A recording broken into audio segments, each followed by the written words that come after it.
મારે તને કંઈક કેવું છે, કહું કે ના કહું? શું કેવું છો કો? નહીં કેવું, રહેવા દે ને. તું પાછી કાયમ મારા ઉપર ગુસ્સો કરું છું. કહેતા હોય તો કોનો ટાઈમ પાસ કર્યા વગર. હું એમ કહેતો તો ભાઈબંધોને બધાએ આબુ જવાનો પ્લાન કર્યો છે, જઈએ? શું બોલે? ફરથી બોલે તો એકવાર. હું એટલે જ નતો કહેતો. કાયમ ક્યાંય બી જવાનું કહું ને એટલે તું મારી જોડે ઝઘડો કર્યા વગર નહીં રહેતી. તમે મને લઈ ગયા ના તો પછી ઝઘડો થાય જ ને. અલ્યા પણ કોક દિવસ તો એકલા જઈએ કે ના જઈએ? થોડી તો ફ્રીડમ જોઈએ ને મારે. તમને હું જે 8 થી 8 નોકરી જવા દઉં છું ને એ જ ફ્રીડમ છે તમારા માટે. હું બીજે ક્યાંય બી જાઉં ને એ તને નહીં ગમતું, મને ખબર છે. બીજે ક્યાંયનું છોડો ને, ગોવા આબુ સિવાય તમને બીજું કઈ દેખાય છે? અરે એની વાઇબ જ કંઈક અલગ છે એટલે અમે ત્યાં જઈએ છીએ. વાઇબ લેવા જાવ છો કે વાઇન લેવા મને બધી ખબર છે. હવે હારું પોલો ફોરેસ્ટ નું નામ લઈને જવું પડશે. ઓય મારી બેનપણીનો ફોન આવે છે, એને કહી દો નહીં માર્કેટે ગઈ છે એમ, નહીંતર 1 કલાક લોપ કરશે. લે હાલો. અરે વાહ, શું વાત છે? તમારી પત્નીનો ફોન તમારી પાસે? ક્યાં? એ માર્કેટે ગઈ છે, હમણાં આવે ને એટલે ફોન કરો. બાય. શું ભાઈ, આજે તો ટાઈમ મળ્યો છે વાત કરવાનો, અને આમાંય મારે તમને એક વાત કેવી છે. શું વાત કરવી છે? તમે મને 2 દિવસ પહેલા જે ડ્રેસ લઈ દીધો હતો ને એ મને જરાય પસંદ નથી, તો તમે મને બીજો ડ્રેસ બદલાઈ દો ને. મને છે ને ગભરામણ જેવું થાય છે, દવાખાને જઈને આવો. તમારી ગભરામણ છે ને હમણાં હું દૂર કરી દઈશ.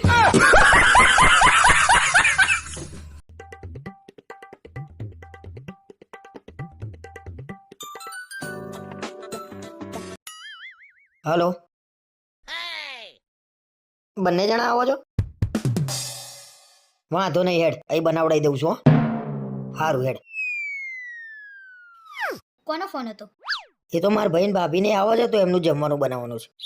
એક કામ કરું, બટાકાનું શાક, ભાખરી અને ખીચડી બનાવી દો. કાલે તાર ભાઈને આયા હતા તો કાલે તે શું બનાવ્યું તું ઘરે? મેં ક્યાં બનાવ્યું તું? આપણે તો હોટલમાંથી મંગાવ્યું તું. હા તો તને ખબર નહીં પડતી? મારા ભાઈ ને ભાભીને આવે તો ખીચડી અને બટાકાનું શાક, તારા ભાઈ ને ભાભીને આવે એટલે બાર હોટલમાંથી મંગાવવાનું. જબરો ભેદભાવ કરું છું તું. મારો ભાઈ આવે ને તો હું મારા પૈસાથી મંગાવું છું. અરે તારા પૈસાથી મંગાવું, મારા પૈસાથી મંગાવું, છેલ્લે તો આપણા ઘરના પૈસાથી મંગાવું છું ને તું. અરે મને એમ કે હું બહારથી મંગાવવાનું કહીશ ને તો તમે એમ કહો કે ખોટો ખર્ચો કરાયો, એટલે મેં ના કીધું. કાલે તાર ભાઈ ભાભી માટે મંગાવ્યું તો ખોટો ખર્ચો ના થયો, ને આજે મારા ભાઈ ભાભી માટે મંગાવ્યું તો ખોટો ખર્ચો થઈ જશે. સારું તાર તમે તાર મંગાવી દો ને હોટલમાંથી, ભલે ખર્ચો થતો. ભલે ખર્ચો થતો આજે હોટલમાંથી જ આવશે.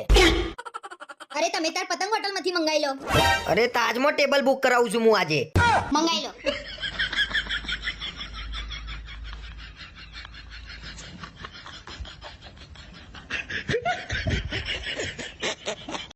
सवाल या निशान थे उनकी पोजीशन में जब અરે હું શું કહું સાંભળો છો? कि क्या उनकी जगह बनती है मगर वो कप्तान અરે મેચ ચાલુ છે ને ટીવી શું લેવા બંધ કરી દીધી તે? મેં તમને એકવાર કીધું કે સાંભળો છો તો સાંભળતા તો છો નહીં, અને ટીવીમાં એવી રીતે ઘૂસી ગયા છો ને કે જાણે તમે સ્ટેડિયમમાં બેઠા હોય. અલે અનુપમા સિરિયલ ચાલુ થાય એટલે તું કેવી ટીવીમાં ઘૂસી જાઉં છું મેં જોયું છે, અને પાછી મને સલાહો આલું છું. તમે જેટલા મેચમાં ઘૂસી જાવ છો ને એટલી તો હું સિરિયલમાં નહીં ઘૂસી જતી, અને તમે તો ટીવીમાં એવી રીતે જોઈ રહ્યા છો ને જાણે કે તમારે કેચ પકડવાનો હોય. હમણાં હવે અનુપમામાં કોક મરી ગયું હતું તો મને ખબર છે ઘરમાં મોકળ મોડી હતી તે. ઓહો, સિરિયલ તો જોતા નહીં અને સિરિયલની આટલી બધી ખબર છે? અરે તું આખો દાડો જોતી હોય તો મારી નજર ના જાય? ઓખો બંધ કરીને બેહી રહો. અને હું સિરિયલ જોઉં છું એમ તું મેચ જો. ખોટા લમણા ના લો, લો આ મેચ જો, અને મને મેચમાં કઈ સમજણ પડતી નહીં. મને સિરિયલમાં કઈ ટપ્પો નહીં પડતો તો એ જોઈ નહીં પડતી મારે.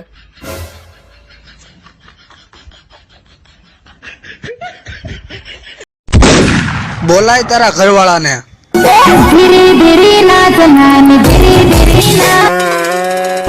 હવે હીરો હિરોઈન ને બસાવવા આવે ને ત્યારે ઓલું સંગીત આવે. હવે ધડાડન પત્તા ઠકોમાં આગળ ગળું ઉપાડ લે હે.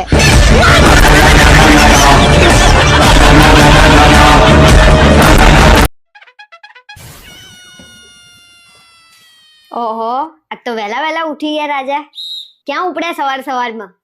ધાબે જઉં છું ચકલીના દાણા અને પાણી નાખવા માટે. શું વાત કરો છો? પણ મારા ચકલા, તમારી ચકલી ગઈ છે પિયર, દાણા ખાવા નહીં આવે. આને તો બધી ખબર પડી જાય છે, જબરું કામ છે. હો આમ છાના માના બધું મૂકી દો ને, બાકી તમારા પીછા વેરાઈ જશે મારા ચકલા.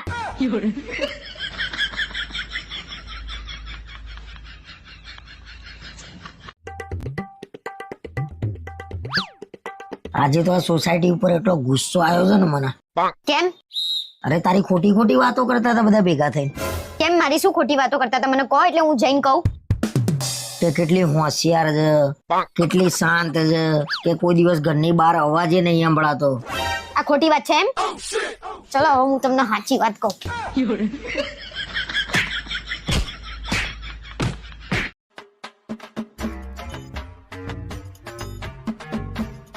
સાંભળો, મારે એક વાત કરવાની હતી તમારી જોડે. હા બોલ ને તું તાર. આ વખતે નવરાત્રી શાંતિથી પતે એવું કરશો કે પછી? એટલે શાંતિથી જ પતાવવાની ને. કેમ તારે શું કરવાનું છે? મેં તમને કાલે એમ કીધું કે પંખો સાફ કરી આપો તો તમે મને શું કીધું તું? મને પગ દુખે છે એમ કીધું તું, અને એમાં મેં શું ખોટું કીધું? મને પગ દુખતા હતા તો દુખતા હતા. તો પછી રિયા ભાભીના ઘર આગળ સીરીઝ લગાવવા શું લેવા ચડી ગયા હતા? આ તો એમ કહેતી હતી કે હું સુઈ જઉં છું.